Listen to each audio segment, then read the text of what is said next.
So I think it's about time we make a video about this guy right here, Grant Cardone, the biggest liar in all of investing history, especially the biggest liar in all of real estate. This guy takes money from investors, buys up houses, buys up properties, and then rents it out. That's his job. So what he does, though, he doesn't just do this in a legitimate, respectable way. He lies to everybody in order to get them from buying their own houses, in order to bring in more customers to his rental properties. Let's take a look at this video clip real quick.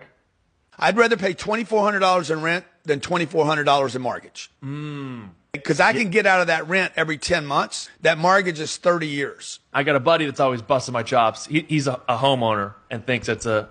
So where do we even begin between these two liars? Let's start with the podcast host right here with his stupid little air quotes talking about, oh, a home is an asset. Yeah, it is, and it's a great investment actually, because if I buy a house for $250,000 and it's in a really good neighborhood within 5 to 10 years, maybe 10 to 15 at the most, that house is now going to be worth $500,000. I'm going to get a 100% return on that investment, which is beautiful. Now, of course, let's spin this back over to Grant Cardone, who wants to sit here and tell you all how about, oh, well, if you own a house, then you got all this interest. You don't have that if you rent. Well, guess what? The thing he's not telling you that he's lying about is the fact that all that interest, 100% of it, is a tax write-off. So no, you're not really paying that interest. Then he wants to talk about homeowners insurance. Well, guess what, Cardone? We also have this thing called renter's insurance that you have to pay. See, the difference is what this guy's doing is he, again, takes money from investors, buys up all these properties, rents it out to you all, has you all pay off the loans and the mortgages so he can double and triple his money off of those said investments, while you all get nothing at the end of the day.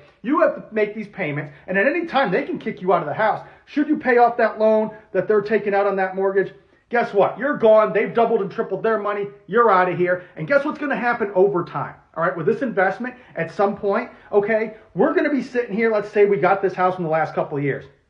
$2,000 a month on a $350,000 house, right, with a decent down payment, okay? Well, guess what? Over time, we're still paying that $2,000 over the next 15 years. 15 years from now, you know what renters are going to be paying 15 years from now? $3,500, $4,000. Your rent's going to keep going up. Our mortgage stays the same. Our interest gets paid off with tax season. If you live in Florida, our governor's already trying to pass a proposal that removes, right, a whole bunch of property tax, 100% of it here in Florida. So then we don't even have property tax on top of anything else, which is another beautiful thing here in the state of Florida. But again, you guys are now going to be paying $4,500, $5,000. Let's not even talk about when you go to retire. Okay, when you all go to retire, we don't have a mortgage anymore. That $25,000, $20,000 a year that we're paying towards our mortgage, we don't have it anymore. Guess what you guys now have 30 years from now? Oh, a rent that's $5,000 to $6,000 a month. Yeah, that's what he wants from you. You guys keep paying him money.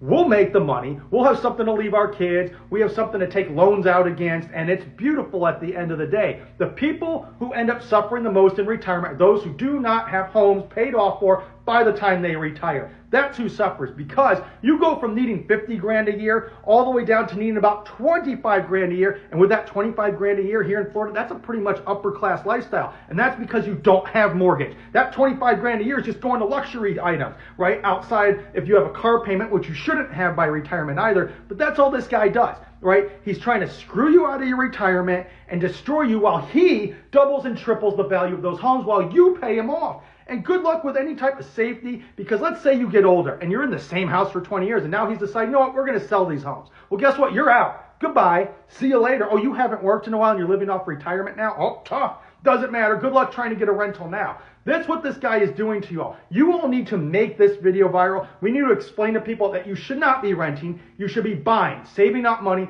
putting it aside, because as rent goes up, doubles, triples, quadruples, your mortgage stays the same. Okay, and so you got this big night and day difference that this guy is lying to you about. Again, I'm going to say this over and over again. Wait till retirement. We aren't going to have a mortgage, right? We can live off 20 to 25 grand a year, and that's a freaking big time lifestyle, 20 to 25 grand a year just to spend on luxuries, right? Meanwhile, you guys are now going to be up in the $5,000, $6,000 plus monthly freaking rent at that point, right? Because we have this thing called inflation over time. It's not always going to be 2,000, it's going to keep going up. That's what he's banking on.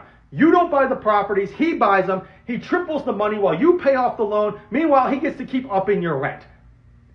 which really sounds better at the end of the day when you don't listen to the lying coming from this guy and this guy right here who's backing him because he doesn't have a damn clue. He's probably getting paid by Cardone to even say half this stuff. But again, if you want to retire properly, safely, comfortably, or even if you're just running off of Social Security at $25,000 to $30,000 a year, guess what? Without a mortgage, you can do that. Even if you have kids, it's possible to still do that, right? That mortgage is a big deal, but $20,000 to $25,000, oh my God, a year until it's paid off versus your complete rental property going up in price every single year, increasing the value. Again, by the time you retire, what are you going to do when you've got to pay six grand a freaking month for a damn rental property and you have nothing left to show for it? You should have bought a house. You're going to regret it. Don't listen to this guy. We need to spread the word on what this guy is lying about, what he's doing to this country, how bad he is for society, and how bad he is for people trying to retire when they get older. If you want to absolutely have nothing when it comes to retirement, not be able to retire comfortably, listen to this guy. If not, unfollow him. That's the truth.